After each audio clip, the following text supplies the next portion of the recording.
머슴, 종이 되어 섬기고자 하는 주인과 주인 대접받게 될 종, 머슴.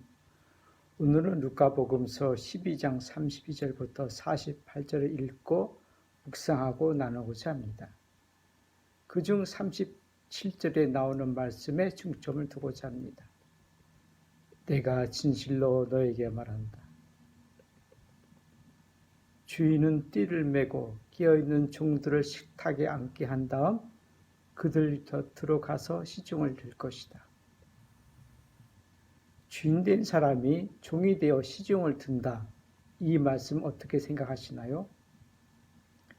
복음서 편집 공동체는 오늘날 우리가 읽는 복음서를 편집하는 과정 속에서 적지 않은 자료를 모아서 나름대로 편집하였습니다.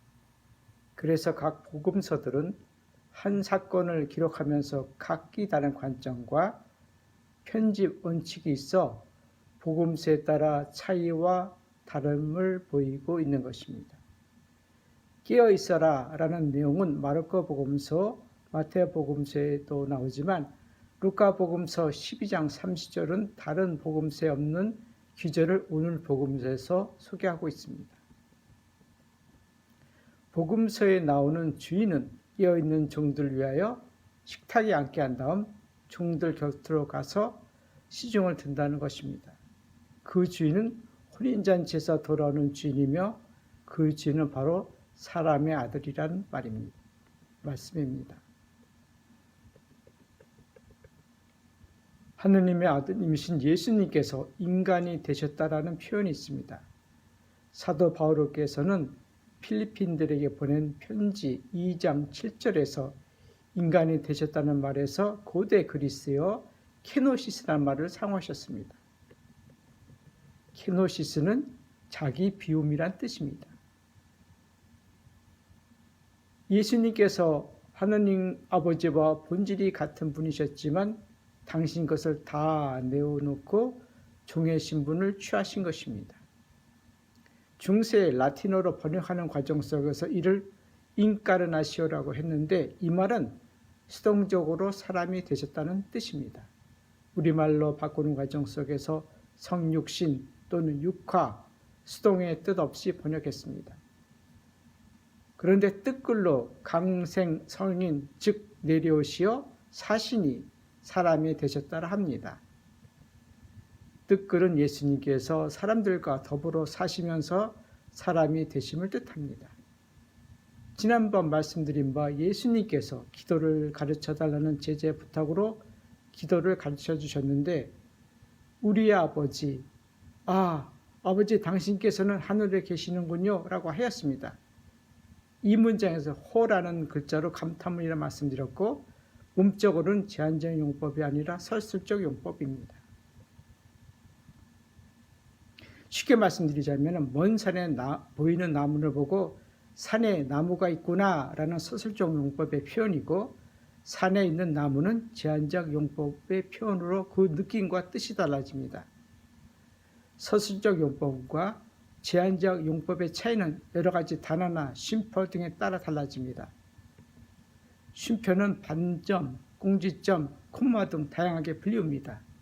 그래서 예수님께서 가르쳐 주신 우리 아버지는 하늘에 계시다는 서술적 용법과 감탄문입니다. 서술적 용법과 제한적 용법이 뭐가 그렇게 중요해? 하늘에 계신 아버지라 할 때 그 아버지께서는 하늘에 계시는 것입니다. 즉 하늘이라는 장소적 개념으로 아버지의 존재를 계심을 제한하는 것입니다. 그러나 서술적으로 우리 아버지, 아버지 당신께서는 하늘에 계시는군요 할 때 그 아버지는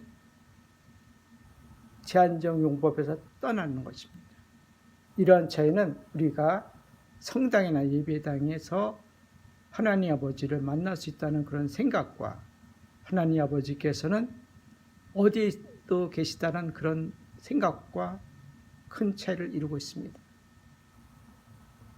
예수님께서 제자들에게 기도를 가르쳐 주시면서 예수님의 아버지를 우리 아버지라 가르쳐 주셨기에 하나님 아버지를 주인이니 주님이라 부르시면 안 됩니다. 자기 아버지를 주님이라고 부르는 사람도 있을 수 있지만 예수님께서는 우리 아버지를 하셨고 그 아버지께서는 사람들이 생각하고 인식하는 하늘에 계심을 감탄하셨고 놀라신 것입니다. 사람들이 머리로 인식하고 생각하는 존재는 삶 속에서 사람들과의 관계가 형성됩니다. 이는 마치 어린아이가 처음 태어나서 자기를 낳아주고 길러주신 어머니와 아버지를 몰랐지만 점점 자라나서 자기를 낳아주고 길러주신 분이 어머니, 아버지, 그리고 자기 자신은 아버지, 어머니의 아들 또는 딸이라는 관계가 된다는 것을 아는 것과 같습니다.